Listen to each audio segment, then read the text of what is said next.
So hello guys, welcome to a YouTube channel. Video में आगे बढ़ने से पहले मैं आपको कह दूं कि ये जो सब्सक्राइब वाला बटन दिख रहा है इस पर चप्पल फेंक के मारिए पर जूता बस क्लिक हो जाना चाहिए। और हमें 2025 तक 1000 सब्सक्राइबर पूरे करने हैं, तो प्लीज़ सब्सक्राइब वाला बटन दबा दीजिए।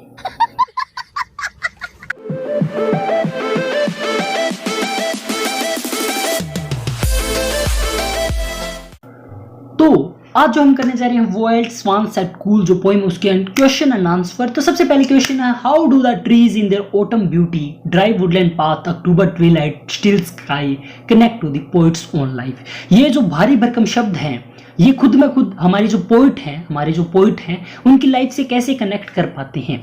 तो जो trees in their autumn beauty, dry woodland path, October Twilight, ये एक क्या करते हैं, ये ऐसे शब्द हैं जो एक साइन है ओल्ड एज के लिए, बुढ़ापे के लिए जो साइन है वो क्या है, trees in the autumn beauty, the dry woodland path, October twilight and loneliness as a poet does. मतलब जो पोइट है हमारा वो बूढ़ा होता जा रहा है और अकेला तो वो पहले से है ही। तो ये जो शब्द है ये एक साइन है लोनलीनेस के और किसके, ओल्ड एज के। उसके बाद में autumn is the season compare to death and decay faced by nature.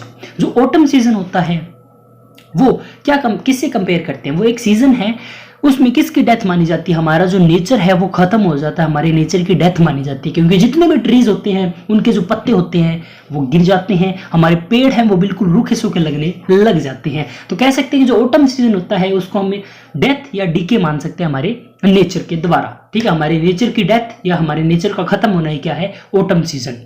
ठीक है, the trees shed all their leaves, woodland remains barren, there is no sign of life till there is a rainfall and spring is the season of birth. हमारे जो पेड़ होते हैं, पेड़ पौधे होते हैं, वो अपने पत्ते झाड़ देती हैं। जो वुडलैंड रिमेन्स, वुडलैंड होते हैं हमारे फॉरेस्ट, जो हमारे फॉरेस्ट हैं वो क्या है, बैरन पड़े रहते हैं, क्योंकि ऑटम सीजन के अंदर कोई भी साइन नहीं होता लाइफ का। क्यों? क्योंकि वहां पे रेनफॉल नहीं होती। और जैसे स्प्रिंग सीजन आता है, स्प्रिंग सीजन को माना गया है सीजन ऑफ बर्थ, मतलब एक नया जन्म हो जाता है हमारे पेड़ों का। तो हमारे जो वुडलैंड है, मतलब जो फॉरेस्ट है, उनके रास्ते सूखे पड़े होते हैं, वो सही तरीके से मतलब बढ़िया तरीके से कब दोबारा ग्रो हो जाते हैं, जब सीजन आ जाता है स्प्रिंग का। The Twilight is a short duration of time that is accompanied by long darkness of night. जो ट्विलाइट होता है वो सुबह या शाम का समय होता है जब बहुत धीमी रोशनी होती है, बहुत कम रोशनी होती है। तो जो ट्विलाइट है, अक्टूबर ट्विलाइट है, वो एक ऐसा समय शॉर्ट ड्यूरेशन टाइम माना गया है जो कि उसके अंदर क्या है, बहुत ज्यादा डार्कनेस होती है। अब आप इस चीज को रिलेट करो पोइट की लाइफ से। तो पोइट की लाइफ क्या है, वो क्या है, ऑटम सीजन के जैसी है। ठीक है, उसके अंदर जो हमारा पोइट है वो खुद एक ट्रीज के समान है, मतलब धीरे धीरे वो बूढ़ा हो रहा है, उसके जो जीवन के अंदर एंटरटेनमेंट थे वो खत्म हो रही हैं। The still sky is compared with death as death is the only time when there is absolute no movement in the body. कहने का अर्थ है जो स्टिल स्काई मतलब जो स्काई है वो स्थिर है, उसके अंदर कोई मूवमेंट नहीं हो रही। तो ऐसा कब होता है, जब एक आदमी की, इंसान की डेथ हो जाती है तब। ठीक है, as death is the only time when there is absolutely no movement in the body, कोई मूवमेंट नहीं होती हमारी बॉडी के अंदर। Every imagery has used that links directly with the death and old age of the poet. तो ये जितने भी शब्द हैं वो डायरेक्टली लिंक किए गए हैं डेथ और ओल्ड एज को बताने के लिए हमारी पोएट के बारे में। Second question, what do the lighted reed and sore heart refer to. Lighted reed और शोर हार्ट कह सकते हैं हम दुखी हृदय, दुखी दिल। The poet is observing swans while he feels the sore heart. Why he feels the sore heart? जब हमारा पोइट स्वॉन्स को ऑब्जर्व कर रहा होता है, उनके बारे में देखता है कि कैसे ये बिना किसी मतलब रिस्पॉन्सिबिलिटीज के, बिना किसी बर्डन के कैसे उछल कूद कर रही हैं, इधर से उधर जा सकती हैं। ये चीज पोइट को क्या मजबूर करती है, दुखी कर देती है, उसके दिल को दुखी कर देती है। Poet believe swans are the most perfect creatures that make his sore heart. Poet का ये मानना है कि जो स्वॉन्स होते हैं वो सबसे परफेक्ट क्रिएचर हैं। अब आप सोचो ये तो बढ़िया बात है यार, कोई बंदा परफेक्ट है तो इसमें दुखी होने वाली क्या बात है। आपके ऊपर बात लेके देखते हैं, आप दुखी हो, आपका फ्रेंड है वो खुश है। ठीक है, आपके पास बहुत ज्यादा रिस्पॉन्सिबिलिटीज, आपके पास बहुत ज्यादा बर्डन है, लेकिन आपका जो फ्रेंड है वो ऐसी कोई रिस्पॉन्सिबिलिटी नहीं है उसके पास, वो अपनी लाइफ है वो बहुत फुल्ली तरीके से एंजॉय कर रहा है। तो आप उससे जेलस नहीं होगा, आप उसको देखोगे तो फिर आपको दुख तो होगा ही। सेम हमारे पोइट के साथ हो रहा है, हमारा पोइट है वो धीरे धीरे बूढ़ा होता जा रहा है, लेकिन वो स्वॉन्स को देखता है तो स्वॉन्स के बारे में कहते साले बूढ़े ही नहीं हो रहे। तो ये क्या है, हमारे जो पोइट है उसके दिल को थोड़ा दुखी करती है। The sore of heart can be described as slight pain in the hurt.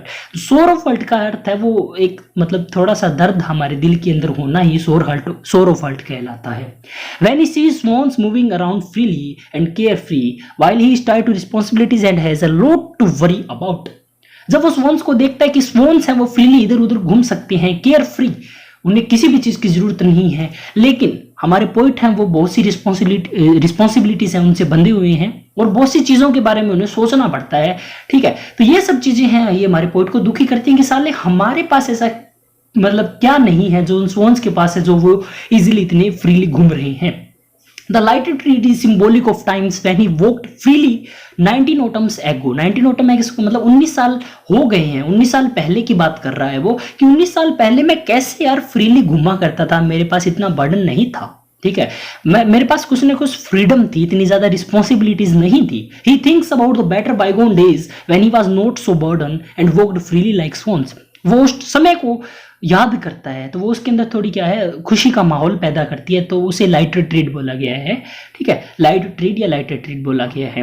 तो वो उन दिनों के बारे में याद करता है कि कैसे उसके पास बिना किसी रिस्पॉन्सिबिलिटीज के दिन हुआ करते थे जब वो घूमा करता था। उसके बाद में next question, what is the contrast between liveliness of the swans and human life. मतलब ह्यूमन लाइफ और स्वॉन्स की लाइफ के अंदर फर्क क्या है, तो हम पोइट के एग्जाम्पल से समझते हैं।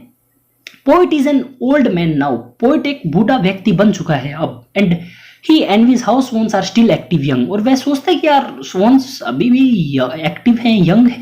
The things that affect the poet the most is how freely swans can fly around like 19 autumn ago to they could. Poet को सबसे जो चीज अट्रैक्ट करती है, सोचने पे मजबूर करती है, वो क्या है कि 19 साल पहले भी जो स्वॉन्स थे वो फ्रीली घुमा करते थे, उड़ा करते थे, उनको किसी का दबाव नहीं था हमारे स्वॉन्स के ऊपर, और आज भी कोई दबाव नहीं है। लेकिन 19 साल पहले on the other hand has grown old and burden with responsibilities. लेकिन हमारा जो पोइट है वो बूढ़ा हो गया है। 19 साल पहले वो थोड़ा जवान था, टाइम के साथ साथ वो बूढ़ा हो गया है और उनकी रिस्पॉन्सिबिलिटीज है जो हमारे पोइट के ऊपर वो भी बढ़ चुकी है। And he is not the same person what he was at 19 autumn ago। 19 साल पहले जो हमारा पोइट हुआ करता था वो अब सेम पर्सन नहीं रहा है, उसके अंदर चीजें कुछ मतलब चेंज हो चुकी हैं। कैसे? He sees how time has gradually decade his strong and youthful body. वो देखता है कि कैसे टाइम ने उसकी यूथफुल और स्ट्रॉन्ग बॉडी को क्या कर दिया, ओल्ड कर दिया है, ठीक है, बूढ़ा बना दिया है। But swans are still the same. लेकिन स्वॉन्स है वो 19 साल पहले भी वैसे ही भाग दौड़ रहे थे, आज भी वैसे ही भाग दौड़ रही हैं। तो ये जो फर्क है स्वॉन्स और हमारे ह्यूमन लाइफ के बीच में। उसके बाद में next question, what contributes to the beauty and mystery of swans life. ऐसी कौन सी चीजें हैं जो हमारे स्वॉन्स की लाइफ है उसको क्या बनाती है, सुंदर बनाती है और मिस्टीरियस मतलब थोड़ी रहस्यमय बनाती है। The beauty and mystery of swans lie in the youthful way of a sworn.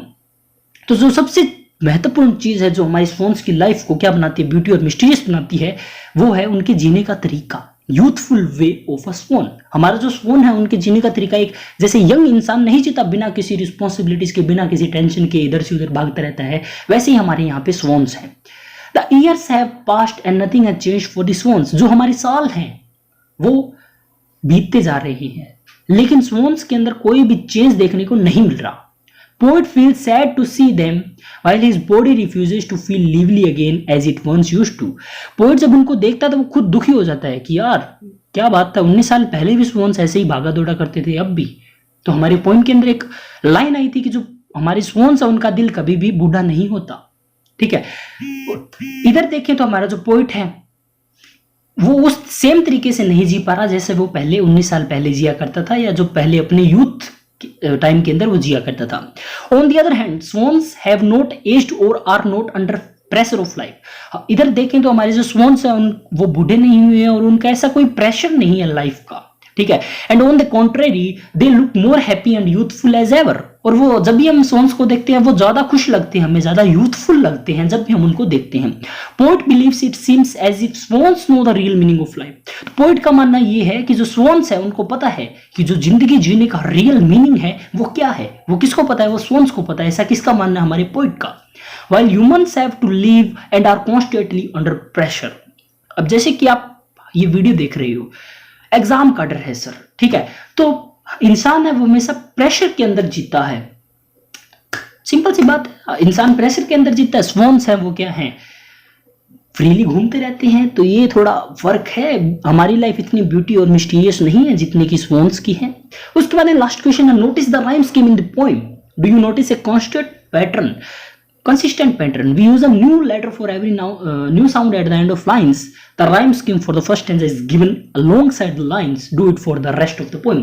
जब हम पोएम को पढ़ते हैं तो जो लास्ट शब्द देखते हैं हर एक लाइन के अंदर, वो एक या दूसरी लाइन के लास्ट शब्द से मैच हो रहा है। तो हमारी जो राइम स्कीम है पोएम की वो है ABCBDD। मतलब पहली लाइन है वो किससे मैच हो रही है, वो किसी से मैच नहीं हो रही। दूसरी लाइन है वो चौथी लाइन के लास्ट शब्द से मैच हो रही है, ठीक है। और जो पांचवी और छठी लाइन है उसका लास्ट शब्द आपस में मैच हो रहा है। तो जो राइम स्कीम है हमारी पोएम की वो है ABCBDD। तो देवियों और सज्जनों, वीडियो कैसी लगी जरूर बताना, और नई वीडियो जल्द ही लेके आएंगे अगर आपको प्यार बना रहा तो। और वैसे प्यार तो बना रहता है पर वीडियो ही लेट हो जाती है, पर चलो देखते हैं। तब तक के लिए stay tuned, goodbye, love you.